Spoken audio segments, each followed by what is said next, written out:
Welcome to Wisdom Inspired, a podcast designed to help high achievers to eliminate burnout and overwhelm. Now let's prepare to open our hearts, our minds, and our notebooks to receive today's wisdom. So we're continuing our talk on stewardship, and we're into maybe like the third episode. I can't remember right now, but what we've discovered is that the biblical doctrine of stewardship is about our relationship to God, right? That God is the owner and we are managers, and He makes us co-workers in administering all aspects of our life. And stewardship is about our practical obedience and administration of everything that's been entrusted to us. And so in the series, we're covering the three T's of stewardship: time, talent, and treasures. And so the last time we were together, we talked about the first T, which was time, and that's where we left off. And so today we're talking about the second T of stewardship, which is talent. And so today's topic is the stewardship of talent. And so Jesus taught that we must use our gifts wisely. And most of you on the call are quite familiar with the parables of the talents, right? One of the lessons is that we must use our talents and abilities as well as our wealth for God's service. And if we do not use those things wisely, God considers this to be wicked. Considers us to be wicked and lazy, like the third man in the parable. And so for the sake of time, I'm only going to provide the scriptural reference for you to go back and read and study for yourselves in your quiet time. But there are two familiar passages where Jesus taught about the parable of the talents. One is Matthew 25:14 through 30. And then the other one is Luke 19:11 through 27. So I would really encourage you to go back and read this and study this on your own so that God can give you insight in terms of the talents and this parable and how it ministers to you. But what I want to share today is an experience that really brought home a lesson to me on stewarding my talent or stewarding talents. So lately I've been getting requests from past clients, and I've serviced in my organizing business even back from like 10 years ago, right? And I'm still in that space in terms of productivity, but the model has shifted more toward entrepreneurs, and I primarily do this virtually, right? But I had a recent client that was outside of that realm. And without going into too many specifics, because we honestly don't even have time, but there were some key things that I learned from this recent experience. One of the reasons that I agreed to do the job was because it was a referral from a mutual friend that had reached out to me a couple of times about this particular gig. She and I have known each other since when I first started my business back in the early 2000s, so she felt like I could help her friend. So the client and I spoke a couple of times, getting to know each other better, getting an understanding about the project. Now, I got to tell you, in retrospect, there were things about the project that I should have given more attention to. And to be perfectly honest, I wasn't overly excited about this project. And I was trying to find a way to get out of it. And I probably could have, but I didn't. Nevertheless, I still agreed to take on the project. And there were lessons that I had to learn in this. So remember, if you all have been listening to this series, in the first episode, I talked about the 5 R's of stewardship: responsibility, rights, regret, reward, requirement. right? And so one of those responsibility was something that kind of came up. And don't think that I wasn't reminded about what I had said on this call, right? That stewardship is about our practical obedience in the administration of everything that God has entrusted to us. And I just said that just a second ago. That this is not about me, but this is about stewardship. And this was something that I had to learn. Not only that, but despite the fact that I wasn't overly excited about the project, I had agreed to do it. And since I had agreed to do it, my attitude had to be checked at the door. Because now that I've agreed to do this project, one of the things, well, several things, questions that have to be addressed. How am I showing up? We talked about that. How am I preparing for the project? How am I delivering the service? Am I being the best? Am I showing up the best in the best way? Am I doing my best? This is about having the right attitude about stewardship, because stewardship is not ever to be a burden, but having a joyful responsibility. And I have to account for how I am stewarding this responsibility. So that was the first lesson and reminder, right? Be careful what you say. So the other thing about the project, though, was that it was outside of my 10-mile radius to serve as a client, right? In fact, it was like, to be exact, it was 37 miles each way. But I agreed to that too.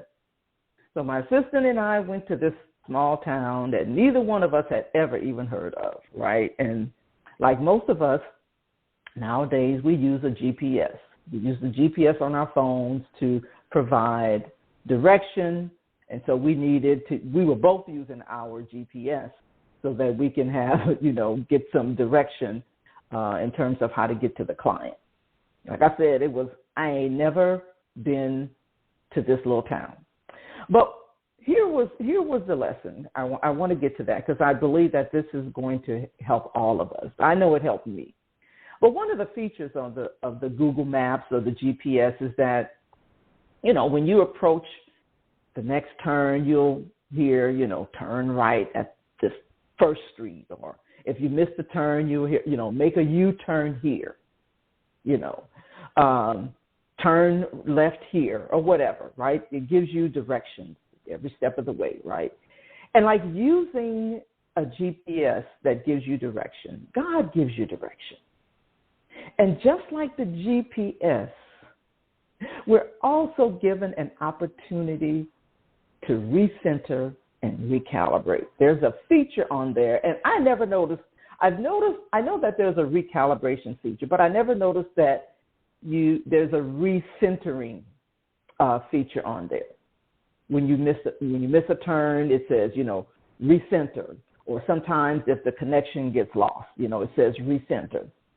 And so in that process, I was reminded of the scripture, Colossians 3:23 and 24. And it says, and whatsoever you do, do it heartily, as unto the Lord, not unto men, knowing that of the Lord you shall receive your reward of the inheritance, for you serve the Lord Christ. And here's the thing, that since I chose to do the work with the client, whatever I do, I have to do it heartily, as unto the Lord. A recalibration and recentering had to take place. That's why I had to go to the scripture. That's why God reminded me, first of all, of what I had said, and then secondly, of these scriptures. I had to go back to these scriptures. But just like in that recalibrating and recentering feature on the GPS, if you notice, you got to give permission of your location. What am I saying?